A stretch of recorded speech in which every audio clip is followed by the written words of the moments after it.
A disconnect can indeed be used at the point of entry of the service conductor, allowing the conductor to then run from the disconnect to the main circuit breaker in the panel. This is a standard and widely accepted practice in electrical installations. Its primary benefit lies in enabling the disconnection of the service for maintenance or repairs without necessitating a complete shutdown of power to the entire electrical panel. Let's delve into the specifics of why this configuration is employed and the relevant considerations. The service conductor, which originates from the utility company's transformer, is the primary source of electrical power for a building. It's essential to have a means of safely disconnecting this power source, and a disconnect switch fulfills this purpose. The disconnect acts as a safety mechanism, allowing electricians or other qualified personnel to energize the entire electrical system within the building. This is crucial for performing any work on the electrical system, such as replacing circuit breakers, adding new circuits, or troubleshooting problems. Without a disconnect, working on the energized service conductors would pose a significant risk of electric shock or arc flash. The placement of the disconnect at the point of entry of the service conductor is strategically chosen. This ensures that the entire electrical system downstream of the disconnect can be isolated. It also allows the utility company to disconnect power to the building in cases of emergency or non-payment. From the disconnect, the service conductors are routed to the main circuit breaker in the electrical panel.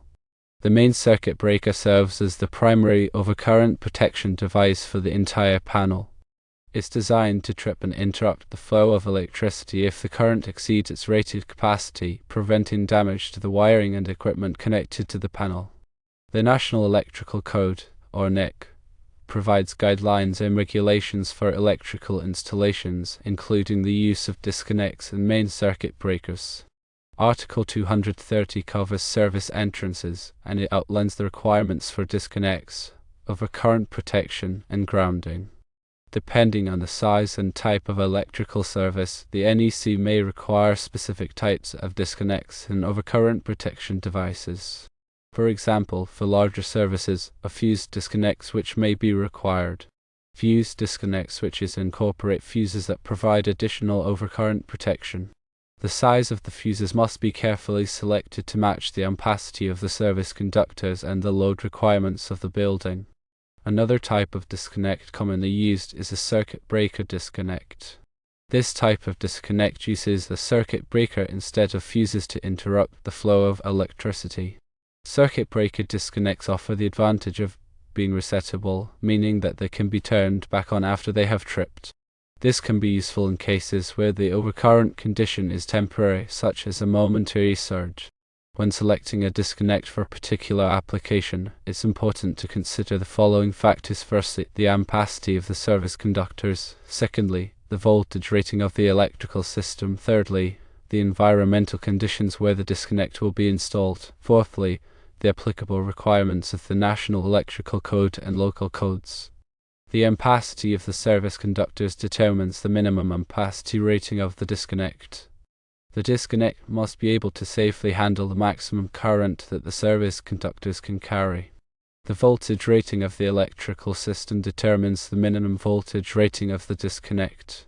The disconnect must be rated for at least the same voltage as the electrical system. The environmental conditions where the disconnect will be installed can also affect the type of disconnect that is selected. For example, if the disconnect will be installed in a wet or corrosive environment, an NEMA4X rated disconnect may be required. NEMA4X enclosures are designed to protect against water, dust, and corrosion. The applicable requirements of the National Electrical Code and local codes must also be considered when selecting a disconnect. These codes may specify the type of disconnect that is required for a particular application, as well as the location where the disconnect must be installed. In addition to selecting the appropriate disconnect, it's also important to install it correctly. The disconnect should be installed in a readily accessible location, and it should be clearly labeled. The disconnect should also be properly grounded to ensure that it is safe to operate. Grounding provides a path for fault current to flow back to the source, which helps to protect against electric shock. The grounding electrode conductor, or GEC, connects the disconnect to the grounding electrode system. The grounding electrode system consists of one or more grounding electrodes, such as ground rods or metal water pipes, that are buried in the earth. The size of the grounding electrode conductor is determined by the size of the service conductors. The NEC specifies the minimum size of the grounding electrode conductor in Table 250.66. The grounding electrode conductor must be connected to the grounding electrode system in accordance with NEC requirements. The connection must be made in a way that ensures a permanent and reliable electrical connection. In addition to grounding, bonding is also an important aspect of electrical safety. Bonding is the process of connecting together all of the metal parts of the electrical system, such as conduit, enclosures, and equipment. Bonding creates a low impedance path for fault current to flow back to the source, which helps to protect against electric shock and arc flash. The equipment grounding conductor, or EG, is used to bond the metal parts of the electrical system. The equipment grounding conductor is typically a green or bare copper wire that runs along with the circuit conductors. The size of the equipment grounding conductor is determined by the size of the circuit conductors. The NEC specifies the minimum size of the equipment grounding conductor in Table 250.122. The equipment grounding conductor must be connected to the metal parts of the electrical system in accordance with the NEC requirements. The connection must be made in a way that ensures a permanent and reliable electrical connection. When installing a disconnect, it's important to follow all applicable safety precautions. Always energize the circuit before working on any electrical equipment. Use appropriate personal protective equipment, such as safety glasses, gloves, and insulated tools. If you're not comfortable working with electricity, hire a qualified electrician to do the work. Working with electricity can be dangerous, and it's important to take all necessary precautions to protect yourself from electric shock. In summary, using a disconnect at the point of entry of the service conductor is a common and safe practice that allows for the disconnection of power for maintenance or repairs without having to shut off the power to the entire panel. The disconnect should be properly selected, installed, and grounded in accordance with the National Electrical Code and local codes. By following these guidelines, you can ensure the safety and reliability of your electrical system. Consider the specific type of disconnect that best suits the application. There are several types of disconnects available, each with its own advantages and disadvantages. Firstly, fuse disconnects offer overcurrent protection in addition to the ability to disconnect power. They are a good choice for applications where overcurrent protection is critical. Secondly, non-fused disconnects are less expensive than fused disconnects, but they do not provide overcurrent protection. They are a good choice for applications where overcurrent protection is already provided by another device, such as a circuit breaker. Thirdly, enclosed disconnects are designed for use in harsh environments. They are typically made of metal or plastic and are sealed to protect against water, dust, and other contaminants. Fourthly, open disconnects are less expensive than enclosed disconnects, but they are not as well protected from the elements. They are typically used in indoor applications where the environment is relatively clean.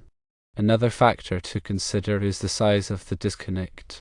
The disconnect should be sized appropriately for the load that it will be serving. If the disconnect is too small, it may overheat and fail. If the disconnect is too large, it may be more expensive than necessary. The National Electrical Code provides guidelines for sizing disconnects. Consult the NEC for specific requirement. In addition to the type and size of the disconnect, it's also important to consider the features of the disconnect. Firstly, some disconnects have a visible blade, which allows you to visually confirm that the disconnect is open. Secondly, some disconnects have a lockout/tagout mechanism, which allows you to lock the disconnect in the open position to prevent accidental energization. Thirdly, some disconnects have a surge protection device, which protects against voltage surges. These features can enhance the safety and reliability of the electrical system. When installing a disconnect, it's important to follow the manufacturer's instructions carefully. The disconnect should be mounted securely and wired correctly. All connections should be tight and secure. The disconnect should also be properly grounded.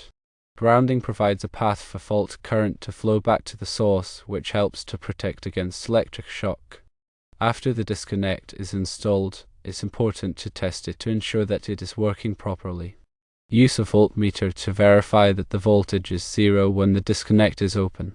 Use an ammeter to verify that the current is within the rated capacity of the disconnect when the disconnect is closed. Regularly inspect the disconnect to ensure that it is in good condition. Look for signs of damage, such as cracks, corrosion, or loose connections.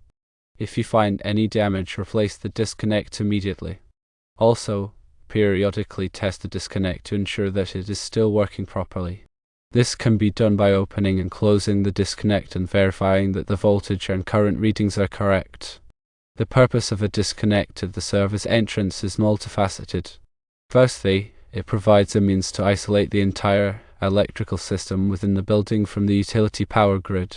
This is essential for safely performing maintenance, repairs, or upgrades to the electrical system.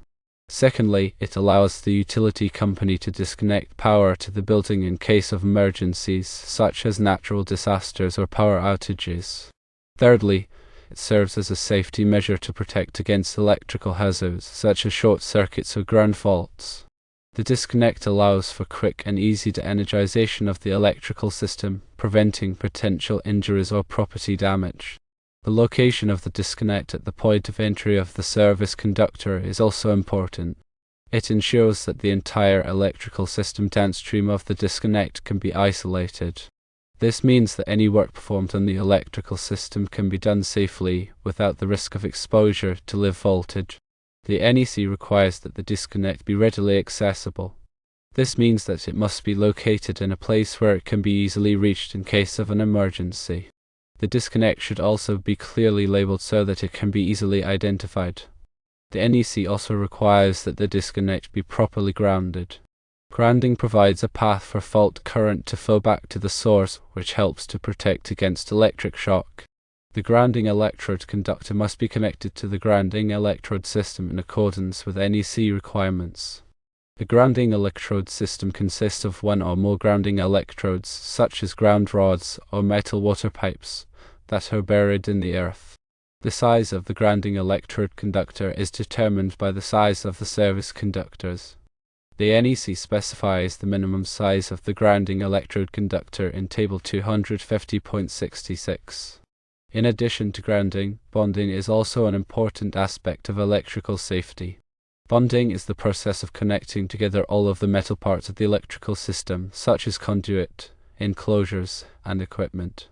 Bonding creates a low impedance path for fault current to flow back to the source, which helps to protect against electric shock and arc flash. The equipment grounding conductor is used to bond the metal parts of the electrical system. The equipment grounding conductor is typically a green or bare copper wire that runs along with the circuit conductors. The size of the equipment grounding conductor is determined by the size of the circuit conductors.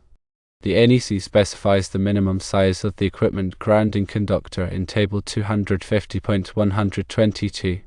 When installing a disconnect, it's important to follow all applicable safety precautions. Always de-energize the circuit before working on any electrical equipment. Use appropriate personal protective equipment, such as safety glasses, gloves, and insulated tools. If you are not comfortable working with electricity, hire a qualified electrician to do the work. Working with electricity can be dangerous, and it's important to take all necessary precautions to protect yourself from electric shock.